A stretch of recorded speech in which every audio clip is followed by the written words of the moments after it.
It's on the big, beautiful bill because it has this new proposal in it for the smallest among us, right? A savings account for babies is included. If you have babies born between the years 2025 and 2028, they'll create this new account for them. They're calling it the Money Account for Growth and Advancement. The MAGA account, right? Creative. Now, $1,000 seed investment would be funded by the Treasury Department. This is how it would be set up. There would be then $5,000 tax-free each year that can be contributed by parents. And when these babies then turn 18, they'll be able to begin taking distributions out of the account with the money taxed at the capital gains rate. So it's $17 billion that is estimated in terms of how much this would cost to pay for it. That's according to the Joint Committee on Taxation.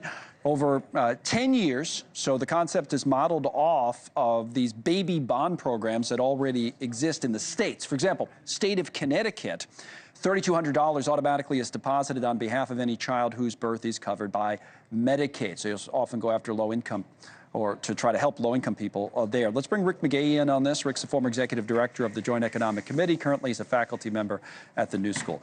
Welcome. Good idea? Great to be here.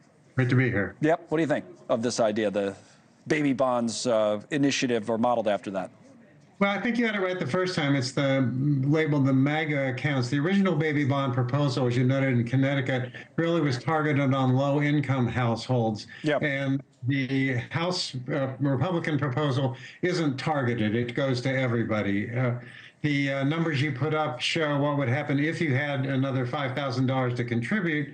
You could run up the amounts pretty high, but the federal amount alone for the $1,000 would yield a lot less money over time. So although it shares some of the concept of the baby bonds, it doesn't have the low-income targeting that's been a feature of that idea. So Ted Cruz has been a big backer, the Republican out of Texas. His tweet on it, I have on my tablet, I'll read it. My legislation states every newborn in America will receive a privately held savings account for $1,000, and then goes on to explain what we were talking about, how there can be private contributions and the like.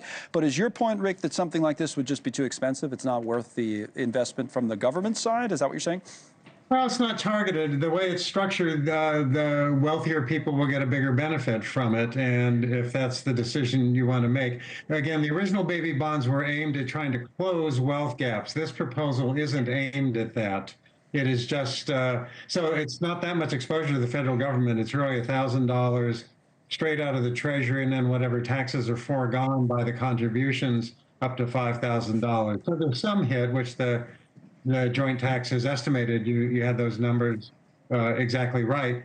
But I think the critical difference here between what we've come to know as baby bonds, including the Connecticut proposal, is the targeting on low-income families versus this one is just for everybody. Benefit everybody, so it wouldn't just be the low income. All right, quick final thought on this big, beautiful bill. I don't know if you looked at much of it. Does anything that we were just talking about this particular proposal in this segment. Does anything stand out to you about the provisions in there that should be in or out? I mean, I know there's so much.